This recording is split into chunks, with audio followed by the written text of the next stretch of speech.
So this is part 3 of my video series called Range Drills for Law Enforcement.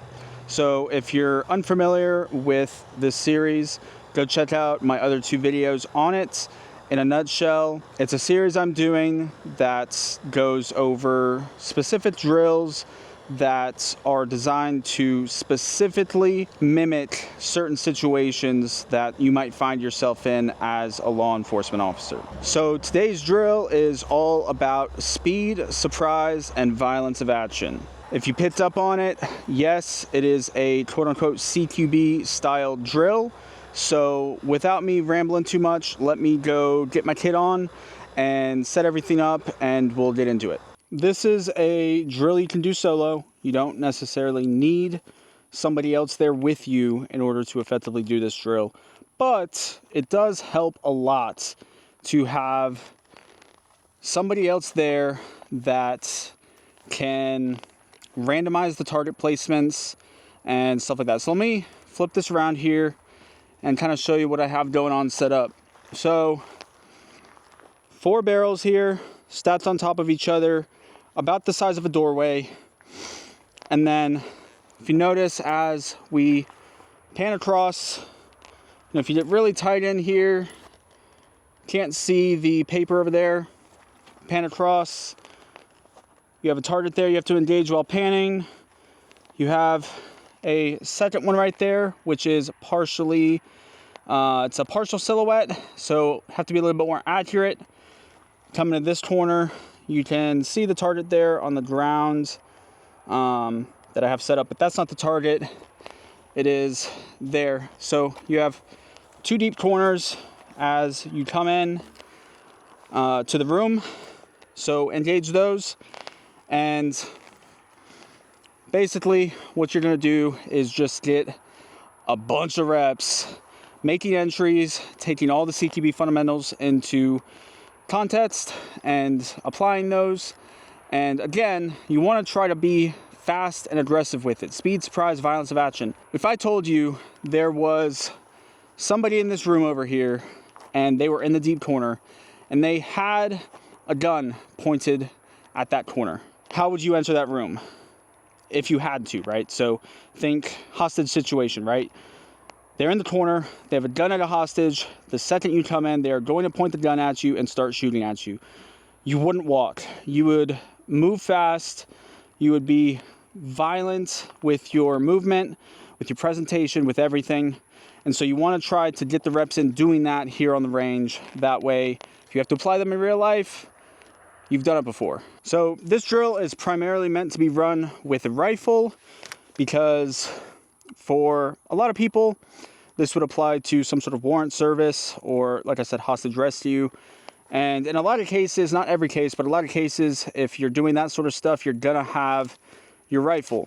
Now, you should obviously do it with your pistol, but for the purposes of this video, I wanna get reps in doing it with my rifle. So I'm gonna do it with my rifle. So the way you can run this is just run it back as soon as you can. There's no threat commands. When you see the target, you engage it. So the way I want you to do it is to approach this doorway as you would in real life. So you wouldn't just kind of nonchalantly approach. You're gonna come up, you're coming down a hallway, let's say, and you're gonna come up to the door and plant, wait for a squeeze from your buddy or whatever your SOPs are, start panning across, engage the target as you see it, and then once you reach here, make your entry. You can set them up, choose how many you want to engage. It helps to have somebody else here with you. Again, like I said, so that they can move the targets and maybe draw a gun on some of them and draw like a cell phone on some of them. And that way you have to get target ID and stuff like that in. I don't have that here with me today, it's just me. So it's just all about getting as many reps as you can.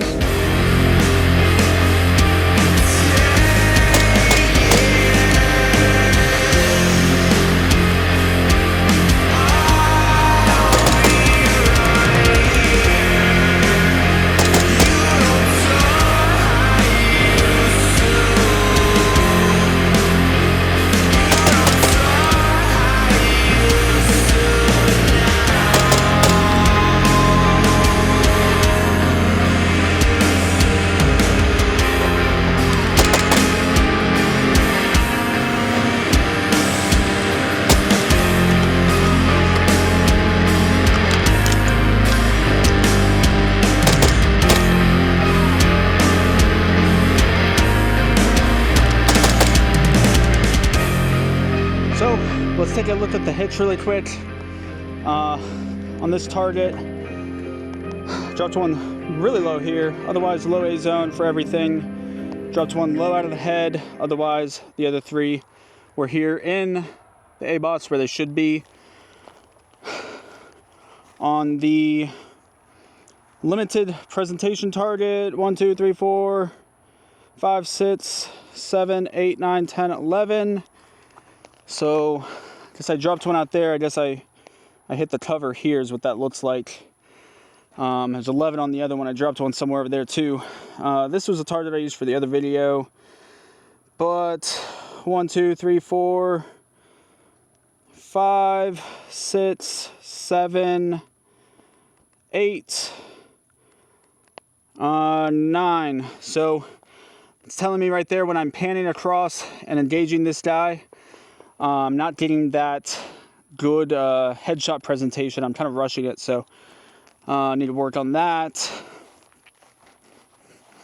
And then this guy, I sent a lot of rounds into this target.